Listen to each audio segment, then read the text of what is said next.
Once I hear camera speed, sound speed, action, I'm locked in. Everything else is gone except what I'm doing. Being on set and producing something when like you can get everybody's minds to like kind of come together for the collective vision of like a film made or a commercial made or whatever it is, that is something cool. Especially when you have the crew for it, people that you actually get along with. Some of my closest friends now are people I've worked with. It's a hard thing to do, is to make a film. It's so time consuming. There's a lot of emotions that go through it. It can be really expensive. And the worst thing you can do is have a bad relationship with someone on set. If you have a bad relationship with them, the whole vibe of the movie's ruined. What is it that a good director does to help you give your best performance? This episode is a fun one. Today I brought on Hondo, who is an actor that I met while working on a short film together. He was one of the main leads. I was the DP on the short film. But I think my favorite part of this whole episode, besides the great conversation that we had, was the fact that we did it in a theater, in a movie theater. We filmed this podcast in a theater. You know me, I always try to get my guests in their element. Doesn't always work out that way, but every once in a while, I can get something like this to happen. This time I was able to literally interview an actor in a movie theater. We had to wait till like 10:45 or 11 p.m. to wait till all the movies were done showing before we could actually use the theater, but it turned out so good visually, and it just made us feel like we were kind of in our environment just a little bit more. But you've heard enough from me here. Let's get into this thing.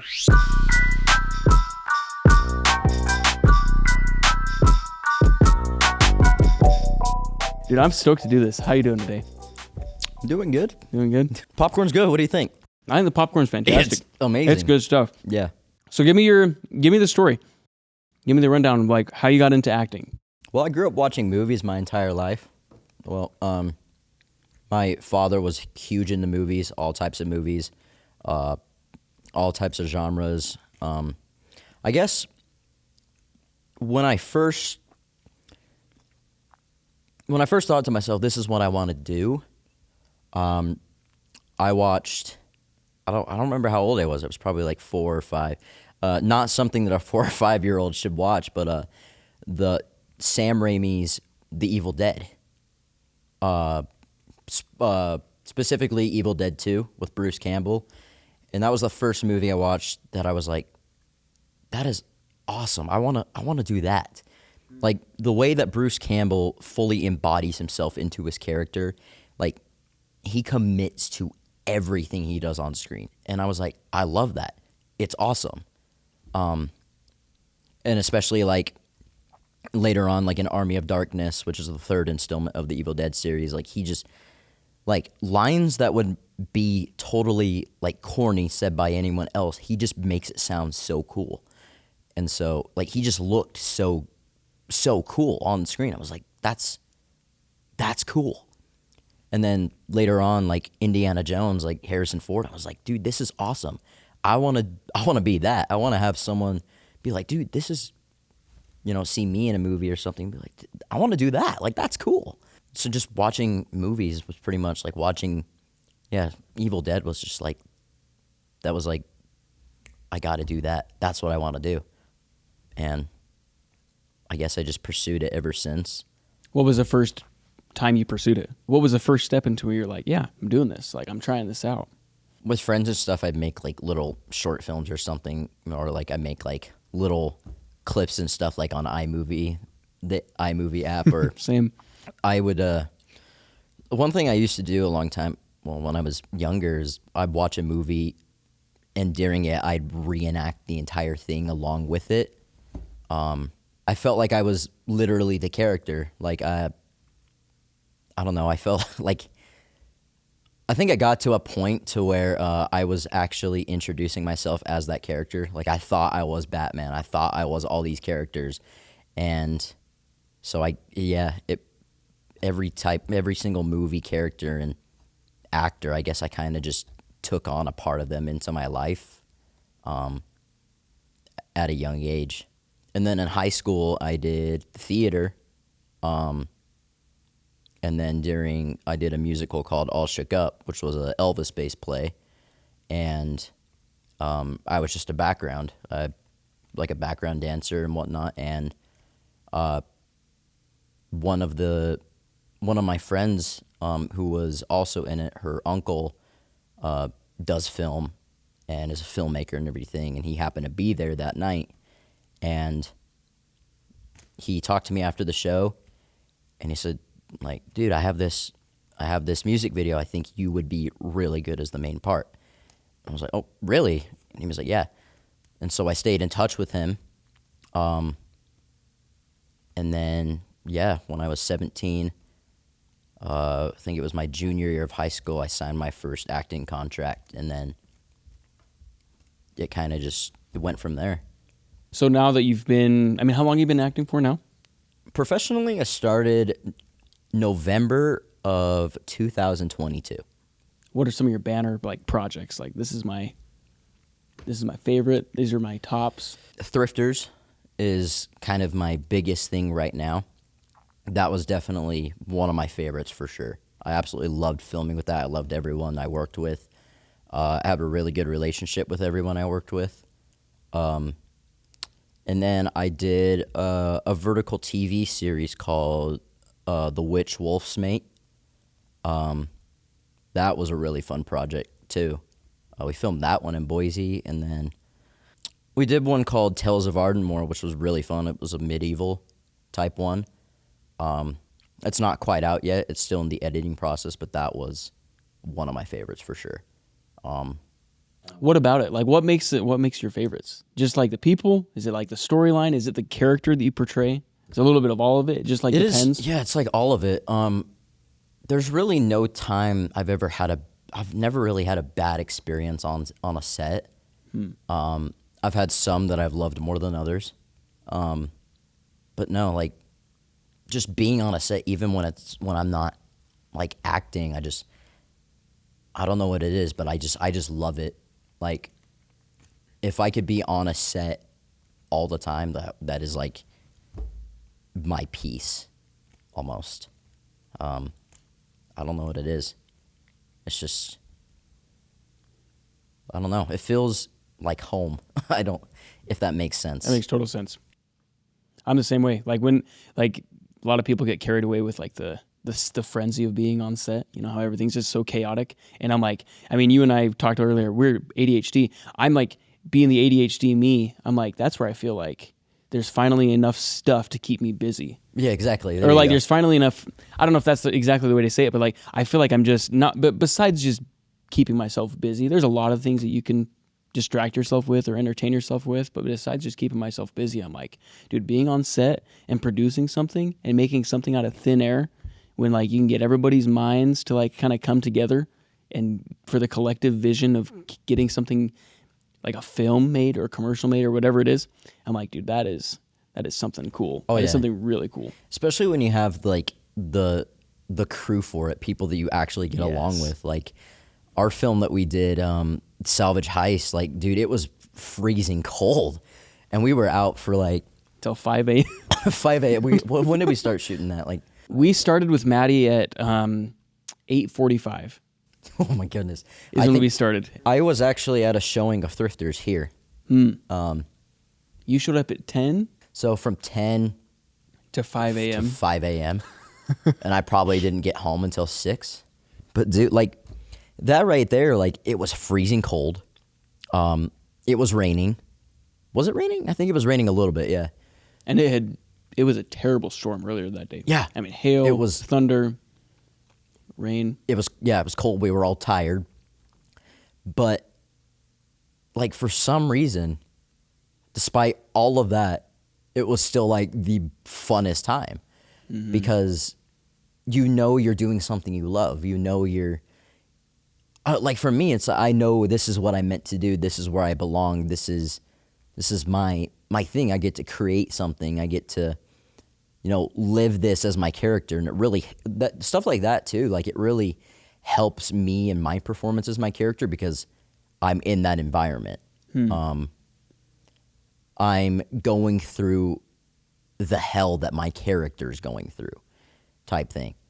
But besides that, like when I'm not playing my character, waiting around on set, it's the people that I'm working with that make it absolutely enjoyable. Like it's just I don't know. It's not really something that you can experience anywhere else. Almost, I don't know. Not in the exact same vein. No, Yeah. it's And like you said, when you get the people that are they're there for the same reason as you, they the same kind of mindset. They think the same. Getting around like-minded people is huge in this space. And yeah, I was like, it was funny because we got there, and I'm like, it took us 2 hours to get set up probably an hour and a half to get set up for the first shot. And just to get the first scene done took like 2 hours. And then you got there, and I'm looking at all the scenes that we have to do, me and Travis the director, and I'm like, this is going to take longer than like 3 a.m. is what he had us blocked out till. yeah. And I was like, And I'm sitting there and I'm like, part of me is definitely like, oh man, this is not ideal. no, yeah, The conditions obviously are not enjoyable, but like as far as creating something and being there and doing it with people that are like there for the same reason and just like want to have a good time. it was a blast. It was awesome. It was awesome. Yeah, I got done and I'm like, I kind of want to like keep doing it. Yeah, I was like, Once I got warmed up in the car, I was like, let's go yeah. again. And then you get outside and you're like, oh, can I go back in my car? I was like, it's freezing cold. yeah. Yeah, dude, it's things like that. Like not only the experience on set, but the connections you make. Like I've made some like lifelong connections with people that I'm really close to just because I worked with them once on set. Some of my closest friends now are people I've worked with. And, you know, I think part of that is because they're doing something that you also enjoy doing, but also you're kind of stuck with that person for the remaining of the shoot, no matter how long that is, whether it's a couple hours or a full week or 2 weeks, like you're stuck with those people. So it's kind of, you have to make the best of it. And so, you know, it's, you know, with that, you're just going through so much with those people, making something, and it's just it's hard not to make a connection with them. I don't really know how to explain it. It's just, I don't know. No, it makes sense. I mean, you got to have some sort of personality skills to be in this profession anyways. Oh, yeah. And to deal with like, not saying we have like super hard personalities, but like when you're doing X amount of projects over X amount of years, you're going to get with really great people and not so great people. But Yeah. for the majority, I mean, everybody's like really awesome. What is it that makes a great DP actor relationship?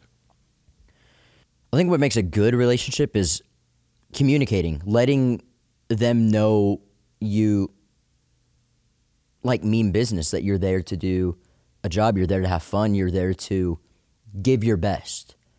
In everything that I do, I always give my best in acting. In every film I've done, I've never, you know, given a half job ever. I always try to show up and do my best. And my main thing is I want to try to get the people, like have the people that I'm working with know that too, that like I'm here to do the absolute best I can and to help make everyone else's life easier while doing it. So I think the best way is to being easy to work with, easy to give direction to, easy to talk to, easy to listen to. Honestly, just being just a normal, decent human being. I mean, just not a solid person. Yeah, just not. Yeah. I don't know. Like if they tell you something, don't argue. Like don't. I mean, I believe you should most definitely give your input. Like, like with directors too. Just like, you know what like your idea is, but like, in the end, like it's their choice. You know, it's their directing. It's their movie. And you just got to accept that. Sure. But I would argue that the best things, I think you're absolutely right, that like ultimately the final choice falls on the director, right? The final say. But I would say, and I think you would agree with me, not to put words in your mouth, but I would say that. Yeah, how dare you?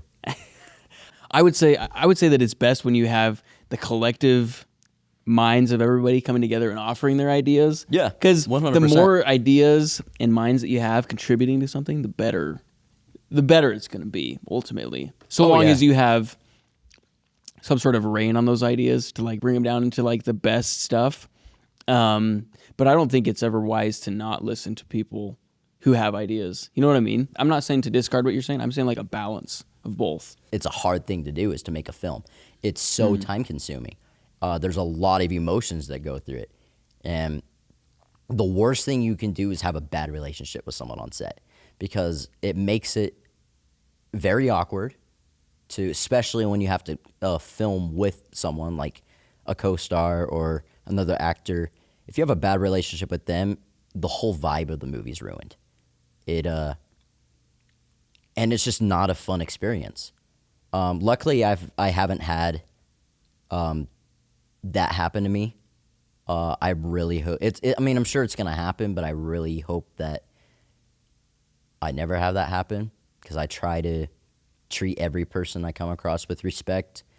Obviously, I'm not perfect. None of us are perfect. So, I mean, obviously, I have done things or said things I probably shouldn't have and whatnot, you know. But in the end, it's just about giving your best effort and just, like I said, just being a good person, being encouraging, being, you know, helping lift people up, but also understanding that you're there to also do a job. And, you know, the time is, you know, time wasted is money that's wasted. Because making a film it can be really expensive.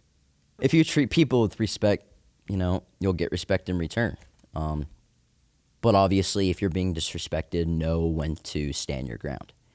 Because you don't want people to walk on all over you, especially if it's something you enjoy doing. You know, that's something I don't ever want to have to tolerate, is disrespect on especially a set. That is something that I feel just does not fly.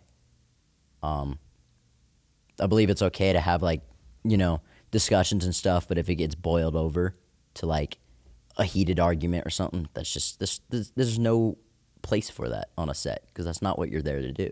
Right. It's supposed to be a good time. You're doing something you love.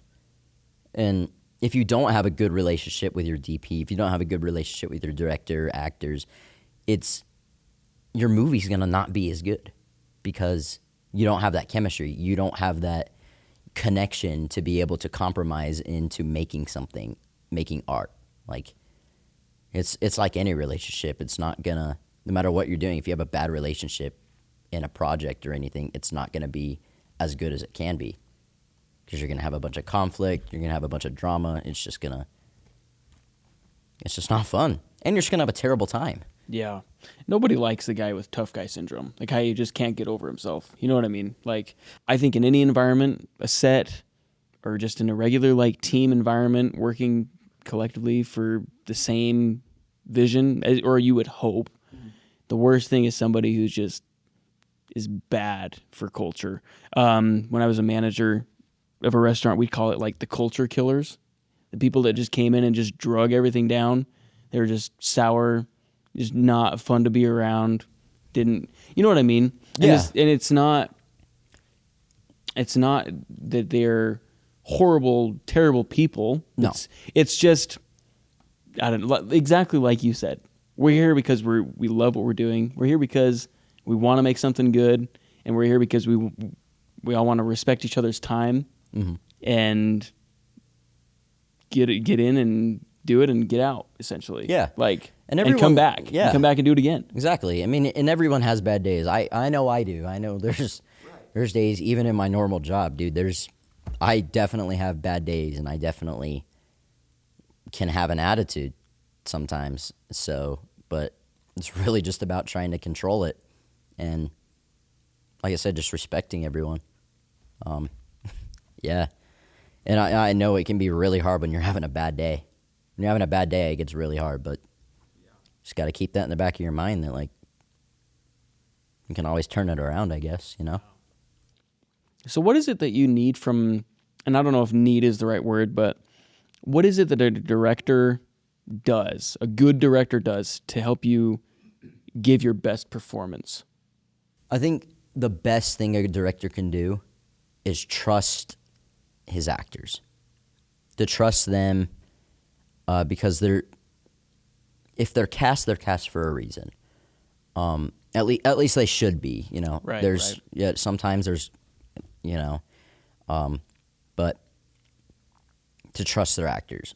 I really try to do my best, my absolute best, to gain and earn every director, every person I work with on set's trust, because, especially if I'm the main actor, my performance kind of rests like on their shoulders. Like if I give a bad performance, and the movie flops or it looks bad, like that's my fault. But also not being afraid to give you feedback, tell you what they like that you're doing, tell you what you're doing that they want to see you do different. And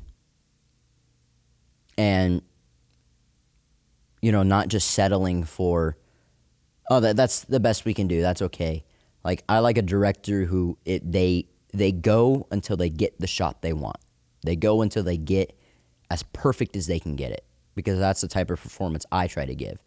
I try to give as perfect as a performance as I can give every time. And if I don't like it, I want to redo it until I get it right. That's the type of directors I like to work with. Someone who puts their heart and soul into everything they do and wants it done right. They do not settle for less. They want it, perfect is a bad way to put it, but like As close to perfect as they can get it. Yeah. I don't ever want to work with a director who just like, oh, that's good enough, we'll move on. Like I don't like that. I hate that. So trusting their actors and really putting everything they have into getting the shot they want. And see, as a cinematographer, I used to be terrified to tell people, one more take. I always assumed that people were like, oh my gosh, this guy, like, really? Like, we didn't get it last time? But I appreciate you for wanting to go until you get it right. Because that's how I see cinematography and filmmaking as a whole, is like, nothing is perfect on the first take. No. Like, simply nothing. Like, anything... I don't think anything you do in life, honestly, is perfect on the first take. No, like, what is? I mean, there's one-shot wonders, I believe. I believe there's shots that, like... But, no, I totally agree. But, like, that's... I guess that's just how I'm here to make something great, like you said. Like, for Salvage Heist, I will stay out there all night doing one shot until I do it as perfect as I can get it. And that's one thing I respect so much about Travis, is because, he was not going to budge until we get it right. And I love that. Right. Because I respect it shows that he too. gives a damn about what he's doing. Because if he didn't, the way I am, I would have stepped in and been like, I don't think it's as best as we can get it. I want to do it again. Like, can we do it again, please? Because I don't think it was the best I could have done. So I just love directors like Travis who, we're not moving on until you get it right. Because those are the people I want to work with and love working with, because they care. Mm-hmm. They care about what they're doing, everything they're doing, and their livelihood could and is resting on, could be that one shot. Have you ever been on a set where halfway through you realize, like, man, this is like, we don't have that yet, that trust, and you've had to, like, build it halfway through?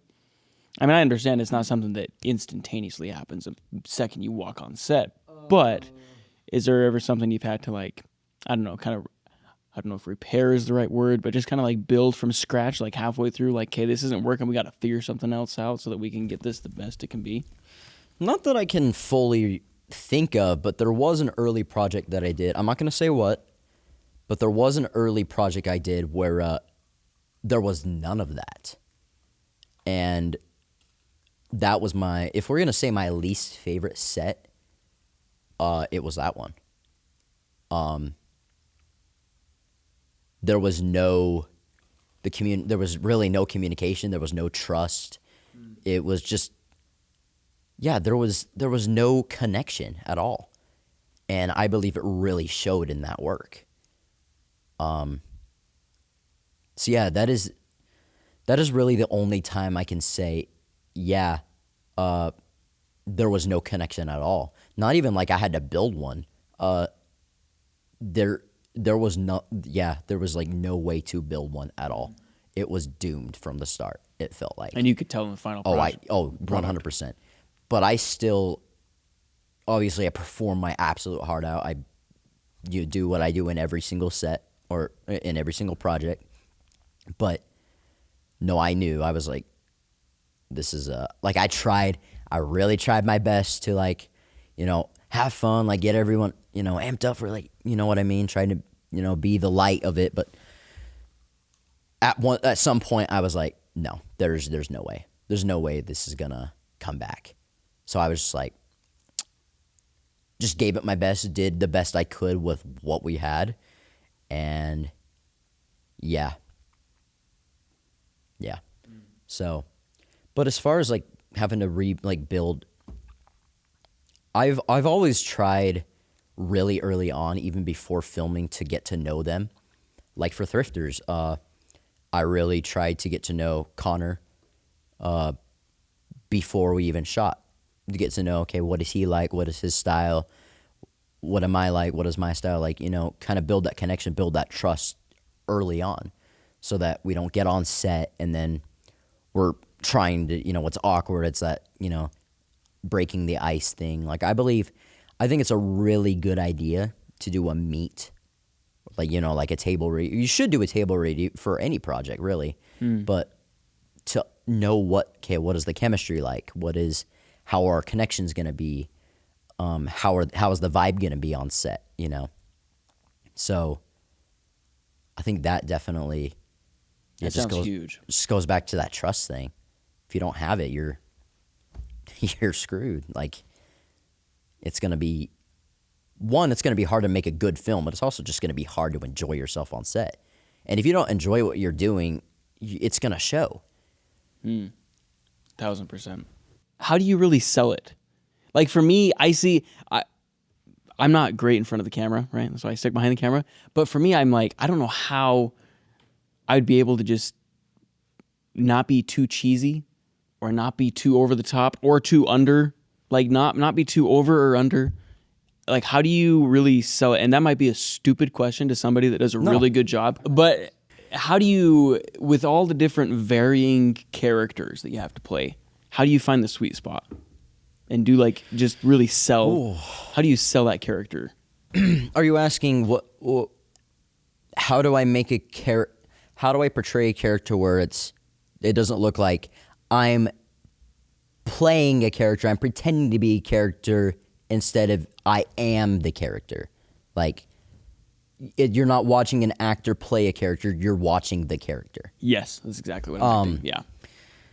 Well, I do exactly that. I do not just play the character. When I hear the word action, I live and breathe and think only my character. Hondo does not exist once I hear that word action. It is that character only. I think that character. I guess what I do is like, say, if we're getting ready for a shot, say we're getting ready to do a scene right here, and say my character is supposed to, I don't know, eat popcorn or something while talking to a podcaster. Like, I stare at one object. So say like that bolt right there on that chair. While we're getting ready for that shot, when I know that we're about to start filming, I was like, all right, set. I sit and I stare at that one object. I do not move from that object. I can blink and whatnot, obviously, because you can't not blink. But I look at that object, I stare at that object, and I focus on that object. I do not look away. I do not listen to anything else until I hear that word action. Once I hear camera speed, sound speed, okay, locked in. Action. Everything else is gone except what I'm doing. Now there are times where I'm not fully locked in and I'll have to be, I gotta reset. There are times where I'll have to reset, or I'll ask, can we do that again? Because I know it's not the best I can do. I don't think really anymore. I kind of just blank. My mind just kind of blanks, and I'm just something else. I'm someone else completely. Have you ever had a time where, while filming, you were like, I don't know about this character, or like you felt like kind of self-conscious about the way you were portraying it, and you shifted something about it? Those times when I'm self-conscious about a character are the times when I'm not in my zone. That's when it happens on every set. It happens in every character. Every single character, I've had that happen, and that's because I wasn't in the zone quite yet. I distracted myself before I heard the word action. I'd anticipated it too much instead of feeling it and going with it. I was thinking instead of feeling. I wasn't in my character yet. I was in between reality and the character, myself and the character, instead of fully the character. So tell me about this. Tell me about this image up here. Tell me about Thrifters. Thrifters. Well, it's a feature film that was actually played here at this theater. It's about a young couple who leave a life of crime they go and pretty much bargain thrift store owners to get things for cheap, upsell it to collectors to make a killing, and eventually they scam the wrong person who puts a hit out on them, and they have to pretty much clear their name and not die while also maintaining this relationship that they have. So it's a comedy, drama, crime. So it's a dramedy crime with some action. And it's indie, very low budget. We made the movie on like $2,000, but it's beautiful. It's a beautifully shot film. I'm very proud of it.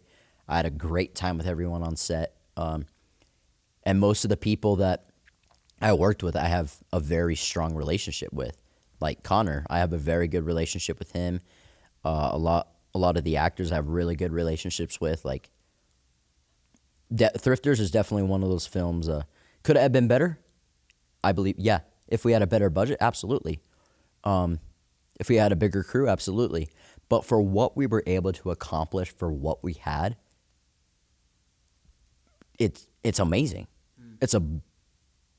As a film, it's one of my favorite films. But so what size cast and crew do you have work with? The film was shot by one person, which was Connor himself. So he was like director, he was DP, he was gaffer, like sound guy, all that. Yep. Yep. So no crew. So one person, yeah. So one person. I mean, I helped with a lot of it, getting set up and everything, but he filmed it all, yeah. The only times he was not filming was when he's in the movie, was when he was on screen. That was the only time he was not filming himself or setting up the shot. But no, he did all the lighting. He did sound, not the sound editing. He did not do that. He did, the directing, editing, all of it pretty much. Like, yeah. And then me and him and Tim Boyce produced it. Yeah. It was a blast. Freezing cold. It was in the late February, so like the coldest month of the year, at least here in Idaho, one of them. Yeah, it was freezing cold. But again, that goes back to what we were talking about with the salvage heist. Having that good crew and having that fun really helps it. Really helps push through that. Absolutely. So, yeah, this is it's one of my favorite shots from the whole movie. And it's funny because this scene right here, pretty much what Connor told me to do. He's like, I want you to walk out the door and then stop right here and look around. And I was like, okay. And I did my own thing. And a lot of like the montages and stuff is just me being me pretty much almost. All the wardrobe was my clothes. That outfit right there, that jacket, belt buckle, jeans, shirt is what I showed up to meet him the very first day in. And he wanted me to make it the character's outfit. So I was like, oh, okay. Can we maybe not? Because that's like my main outfit. He's like, oh, no, you got it. Just do it. I was like, oh, okay, fine. So, yeah, I don't know. Like that jacket was my dad's. That belt buckle I bought. Like shirt's mine. Like all that whole outfit I've worn just regularly, like hundreds of times before Thrifters was even a thing. How long did the filming for Thrifters take? It took 2 weeks, I think. And 2 weeks. full weeks. Like, that's all you did for every day, right? Essentially. Pretty much, yeah. Yeah. Yeah, pretty much. That's I crazy. took a week off in between there. And how long the final film is? An hour and 40 something? Hour 46, yes. Wow. We started, I was casting for Thrifters in late November. I saw it on a Facebook group about it, and I reached out to him. I was like, hey, I'm interested in your film. And I was just going to play a background, or a side character. I wasn't going to play anyone big. And then eventually, I sent in some of my work I'd done, which was that music video I told you about, and then a couple short films. And he thought I was amazing. And so he texted me. He's like, hey, when are you free for an audition? I was like, whenever. What's up? He's like, I want you to audition for the lead role. I was like, okay. And he was like, no promises you'll get it because I have some other people I have in mind. And I auditioned. I was the first one to audition, and I got the part. Right on. So we started getting things together in December. Is when we did the photo shoot for Thrifters. It's when I met the other co-star, Lexi Van Leuven. She was awesome. That's when we got that together. We started getting things together for the script. The script was already written, but everything else together for it. And then we began filming in February. And then we ended in early to mid-March. There were times because obviously it's Idaho, the weather changes dramatically. There were times where it would suck sometimes because we'd have to change which scenes we're going to shoot because one day it'd be a blizzard, so there'd be snow everywhere, and then it'd melt the next day. So we're like, oh, well, we can't really shoot these back-to-back like that. So we had to completely drop a scene for another time or another day, hoping that the weather would cooperate. So, Yeah, that's Idaho weather is not anything to you try never to figure out. You just got to roll with it. You never know what you're gonna get. Never. You never know if it's gonna snow in the summer or if it's gonna be hot in the winter. Yeah, it's possible. we've had it all. Yeah. Oh, 100%. We've had winters that are nothing but white. We've had winters that are anything but white. Snow 3 times in the whole winter. Yeah. Yeah. So tell me about some of the awesome people you've been able to meet, on set. You were the worst. No, I'm kidding. No, I'm kidding. No, you for sure were one. For sure, I knew as soon as I met you on Salvage Heist, I was like, oh, this is gonna be a lifelong connection. Travis and Cody. I love both of them to death. I absolutely love working with them. Maddie, she was awesome to work with. I loved working with her. And then Connor, I absolutely loved working with Connor. He's amazing. He is so creative, and he's just a great, some of my favorite times of Thrifters was, after set, because I stayed at his place during filming. So that was pretty much, my home for a month, because I stayed in Rexburg during that full shoot.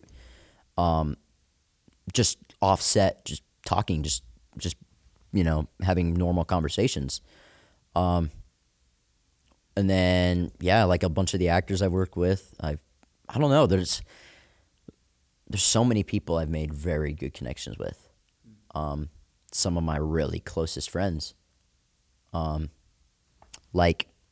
when we did Tales of Ardmore, the stunt crew that I'm a part of, I met on that set. And the stunt leader, I guess you could call him, his name is Matthew Jensen. Like, he is one of the closest people to me. That whole, like, stunt crew, like, Matthew was always there for me, like just for me to talk to. Like, he's always checking up on me. Like, I'm so close with, like, it doesn't feel like we work together. We're just hanging out pretty much. So what are some of your favorite movies? Of all time? Yeah, all time. One of them is The Green Mile with Tom Hanks. I absolutely love that movie. It's a perfect movie in my opinion.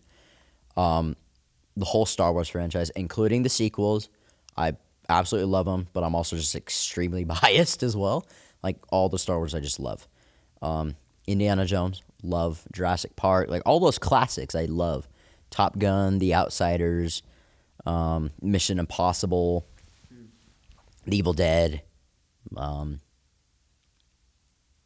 don't know. I just love film. I believe that, like, people should just watch film, any movie. It's a good pastime. It's a good way to bond with people, I think. But I think, especially if you're in film, in the industry, you definitely should be watching movies. You definitely should be watching film. Like, I approach characters based off of, like, you know, when I watch a movie, or sorry, let me like, when I play a character, you know, I kind of think to myself as the character. You know how everyone kind of and like, what would you say? Almost like models himself off of someone they like. You know, everyone has like a haircut they like or a style that they like based off of someone else's that they like, who got theirs from someone they liked. Well, I think of my character. Okay, who would my character model himself off of? And then I make a list of that, and then I go, okay, let me watch these characters, and then I pick out which parts of these characters fit for my character type thing. So, especially for an actor, definitely should always be watching movies. Especially ones that, like, if you're playing a role, definitely ones that relate to that character, relate to that story, relate to that movie in general, and pick out certain feelings and stuff, or certain emotions, certain actions that character does, and find which ones work and make them your own. Movies are the best. Movies I are the love best. movies. Way better than books. No, I'm just kidding. No, you're not kidding. They are. They No. were way better than. Well, there's people who love reading, and, you know, that's not for me. I don't like reading at all, unless they have pictures. I love picture books. I'm fine with like audiobooks. Because then it's like it's being fed to me. But if I have to sit down and read it on my own, like that's Yeah, no. I want something to be fed to me. No, but dude, if anybody likes books, like, dude, props to you. You're better than I am, because I can't stand reading books. Right. Like I said, unless they have pictures. If they have pictures, I'll look at it all day. Yeah, I'll There read you it go. all day. But no, yeah, movies, like, just watch movie. Just watch film. Just watch TV. Okay. Final question. What's that? Where do you draw inspiration from for outside of movies? Because I think movies are great to draw inspiration from, but I've found personally that sometimes my best inspiration comes from like the randomest things. Like For my characters? yeah, for your characters. Like Um, for your performances. Where do you draw your inspiration from? That's outside of movies. Well, when I think of a character, obviously I think of how I can also relate my personal life and myself to that character, as well. So, like, a lot of the emotions, especially if they're really emotional scenes, I really draw from my own. Like, say if a character, you know, gone through something that similar to what I gone through. Okay, I try to find the emotion that is similar to that. Or if it's something I have no idea, I've never been through it at all, I try to find something that is, like I said, similar to it. Or I go and talk to somebody that I know personally that has been through something like that and how it made them feel.